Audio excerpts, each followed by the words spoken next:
Thanks, mate. How you doing? Yeah, not too bad. Yourself?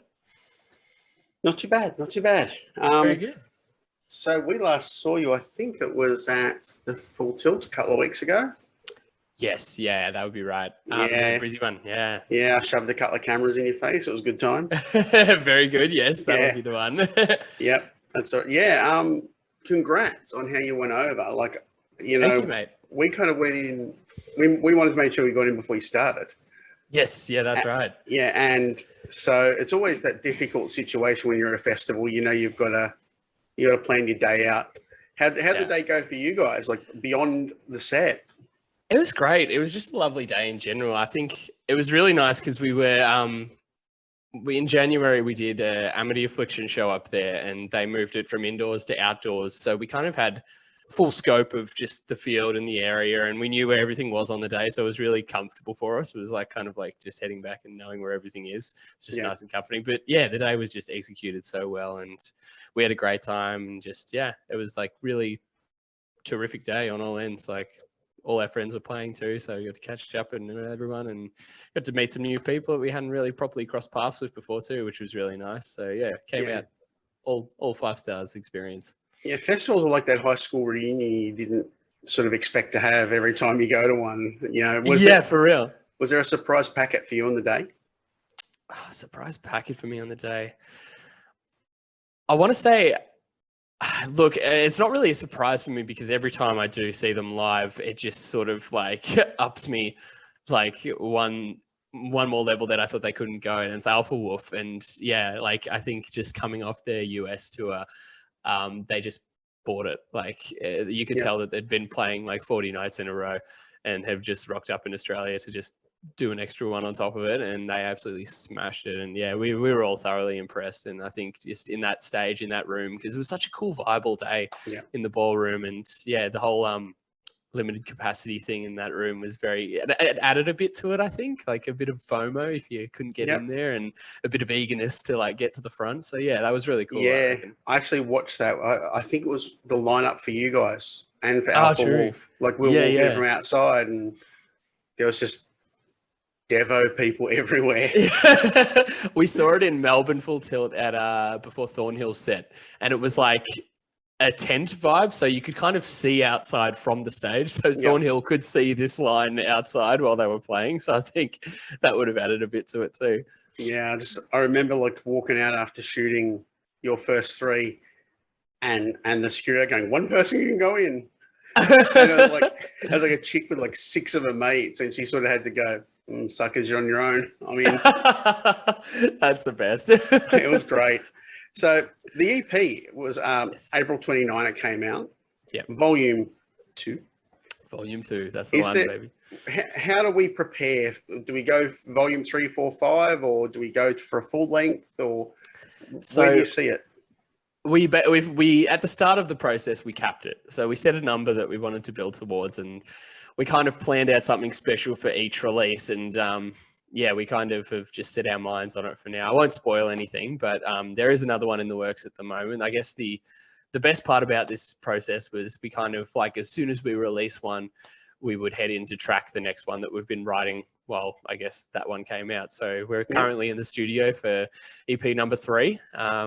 So that's I'd like to think that each one has its own little I guess personality, if you will, and it's got a couple more surprises that we haven't unveiled yet to the VOV fans and I guess new audience that we've been receiving from this Chronicles series. So yeah, it's been keeping us on our toes, just keeping nice and fresh, and yeah, it's been a great way to kind of approach post-pandemic releasing, I guess. Just a bit of difference in I guess how we putting out our art. Yep. Now I'm going to ask sort of a more personal question. So I've probably seen you guys maybe half a dozen times over the last couple of years, opening for other bands and shooting and Absolutely. stuff. Yeah. You've gone through this like metamorphosis, like Yes. the way you are. So what was that thing that you just went, time for a change? Was there something in life that just went, it's time? I think my time was kind of put on a slab during COVID, and I had to see and had time to like sit with everything that I've done in my life, everything that I'd achieved. And I guess from there, it's a matter of sort of like really setting the challenge to yourself, like where do you want to be on the other side of this? Because I think yeah, it was really a rug that was pulled under from a lot of us, and I think it's a noticeable change in sort of not necessarily like all artists, but just in the way that people behave in life, like coming on the other side of this thing. And you can definitely tell the people who've used their time and sort of used it to become a better person, if you will, like learn from your mistakes in the past. Honestly, there was no particular event. I think just the pandemic on top of just a bunch of, I guess, drama in my personal life that was going on during the pandemic as well, that kind of helped push me to these creative boundaries and sort of try new things and just, I don't know, a bit of a journey for identity, if you will. So yeah, it's Sure. bit of a culmination of everything, but I definitely sort of chopped up and like dissected my life as much as I could to sort of put myself on this path. Our reviewer Belinda described you when you came on stage as steampunk meets the Matrix. Wonderful. Yeah, that's So that's pretty much what you're it's going pretty for much that? what we're going for. Yeah. Now, the one thing I noticed in seeing you this time is with a bit more of a different image. And you've always been a powerful vocalist, but there seemed to be this empowered person as well as the empowered vocalist. So Yeah. is that what you're going towards, to add a bit more visual to the music, is a bit more empowerment, a bit more on stage persona? I think so. And it's always something that I've really wanted to like pair successfully with the music, just the visual presentation of everything. And I think we've finally done it. And I think it was just on, I guess, that journey for self-identity that I sort of hunkered down and was like, okay, this is how I want to present myself to the world. This is how I want to present just how I am inside. Like, because obviously, like, I don't go like, I don't know, around dressing up like that in my day-to-day life Yep. down to Woolies or anything. So like, I feel like it's, I don't know, man. It's a really like fun experience getting up on stage and wearing your heart on your sleeve. Like, and I think it's really important to do that as well. And like, there's a way in everyone's life, I truly believe, to express yourself as how you really want to, and whether it be like up on a stage, whether it be like via sport or like any like hobby that you do yourself, I feel like there's a way of an expression. And I think that part of this EP series was kind of to have people feel like they want to venture towards that and kind of like feel free to come along for the ride in finding yourself. And I think that's one of the most important lessons that I've learned coming out of this pandemic. I'd like a lot of other people to learn as well. Sure. And I feel like it's giving you a different connection with the audience from what I saw at Full Tilt. So speaking of connection, you've had the EP out like a month. What song are you connecting with the most a month later? A month later, probably, I'd say Into the Dark Still, because that was kind of the turning point, I think, for the, I guess, theme of this EP. And it's kind of carried like everything else around it. And it's just a very important track in terms of just, I don't know, like how you treat your relationships in your life and sort of like how you sort of communicate to others openly, because it's really just the most important part of my learning process was communication, and just how I sort of cannot be a fucking baby in my day-to-day life.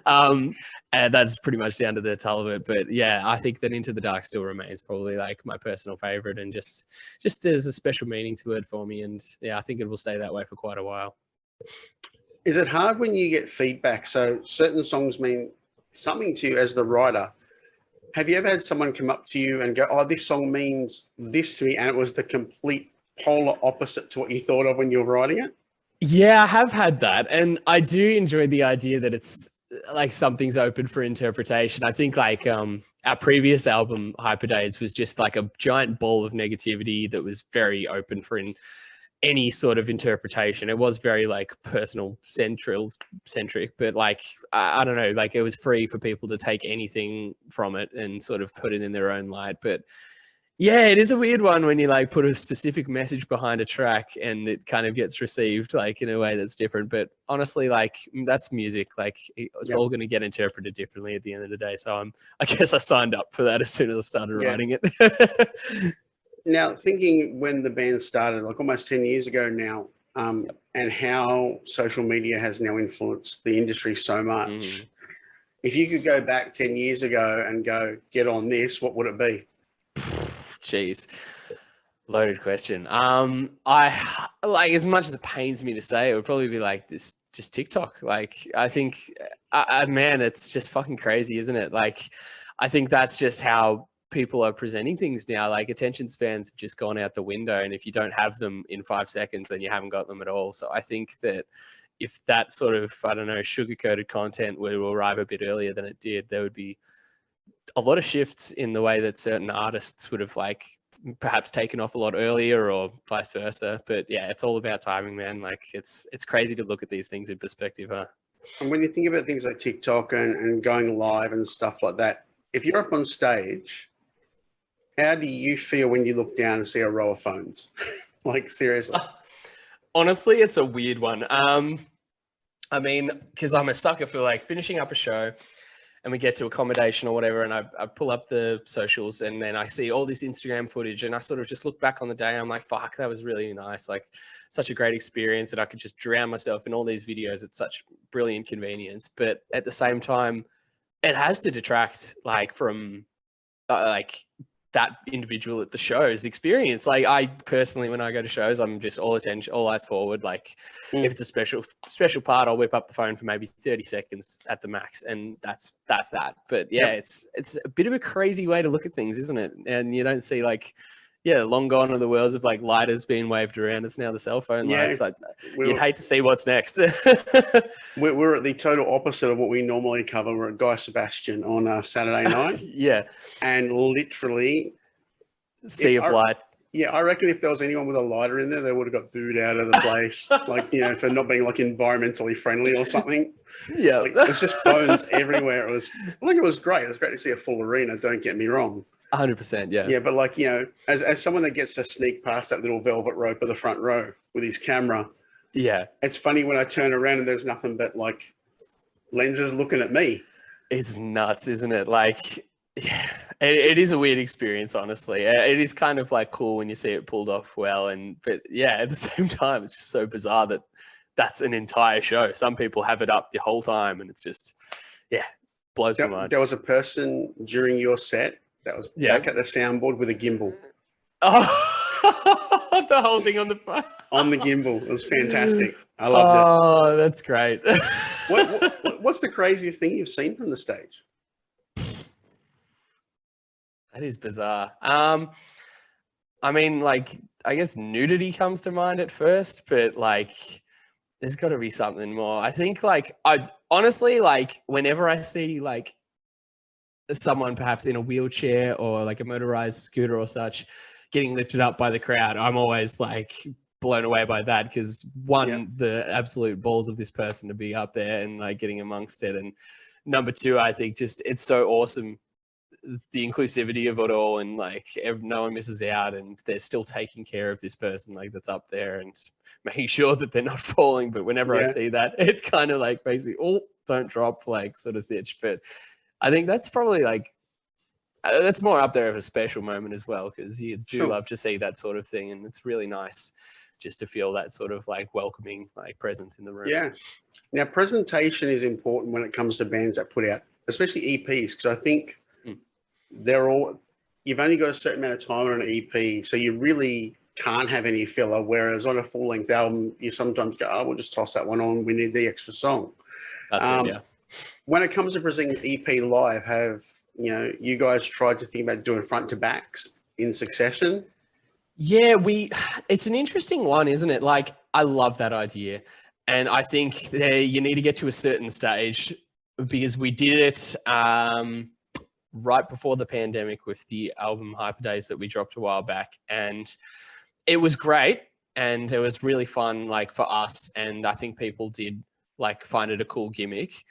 And I guess the album had been out for like 5 months. But if you're doing like that sort of thing, maybe a week after release, it might go a bit sour, because some people might not be as appreciative of like its full body of work yet, and they might have only consumed the singles. But it's an interesting one. I love it personally, because I'm still sucker for bodies of work. Like, put me an album above an EP any day. I think it's just EPs at the moment kind of tend to work a bit better in our environment that we're navigating through. But I think live, like this upcoming headline tour that we've got coming, like there's a bit of a hint of that sort of like sprinkled in there. But once again, it's it's cool for us to do it because this EP, like, that I'm gonna that we're going to be putting like sort of in a row. It's been out for a year, so people really understand that, and it's 4 tracks, so it's pretty easy to run about. And you're playing at the Triffid Friday night. That's the one. Yeah, very excited. It's good to have you here doing the hometown shows. That's it. Yeah. When you're playing a hometown show, so to speak, do you find any extra pressure? Yeah, definitely. I think like it's just like kind of, I don't know, there's a lot of expectation on it, obviously, because like it's where you've sort of developed your craft and most of your life and your career. And I think that it's a lot of family and friends there as well. So it's not only the fans watching you, but it's your peers, and it's the people you look up to, and the people who like are so fond of you just as in your personal life. And it is a bit of daunting, but I think that's what makes it a little bit more special, because you really do put it all out there and push yourself a little bit further. I think personally, And in this sort of post-pandemic world, God, I'm starting to really hate that saying. I'm saying, oh mate, it's really getting like a broken record. Yeah. Is it still hard? Because we still really haven't gotten back to the whole hang at the show yet. So is that hard when it comes to the hometown show? Yeah, that's it. I think like, oh God, we're bloody close. Like it's the closest that we've been for a very long time, this upcoming tour. Like the one we did in January was just super weird. I think we did Brizzy and Melbourne, and then we called it because it was just going way too wild. But yeah, we didn't get to see any family or friends at that show. We were kind of just locked backstage. Yeah. I'm interested to see like how this one like operates like that, because obviously our tour manager will be putting some sort of measure in effect to kind of protect us and the package. And I don't know, it's it does take a bit away, because obviously you do love to see those familiar faces at the shows, but I think it's even more special when you can catch like a glimpse from stage of those people, and then you're like, oh shit, like here's so and so, here's so and so. And I do like to do that. It's super weird that my brain can allow me to sort of like still perform this set and like scan and say, who's here, who do I know? And but it's a good time. I think like I think once everything's back in full swing, it'll just the experience for musicians will be just mind-blowing, because it's going to have been a very long time since we've had that. So I'm going to finish up with this. It's 10th anniversary next year. Where do you see the band in 10 years?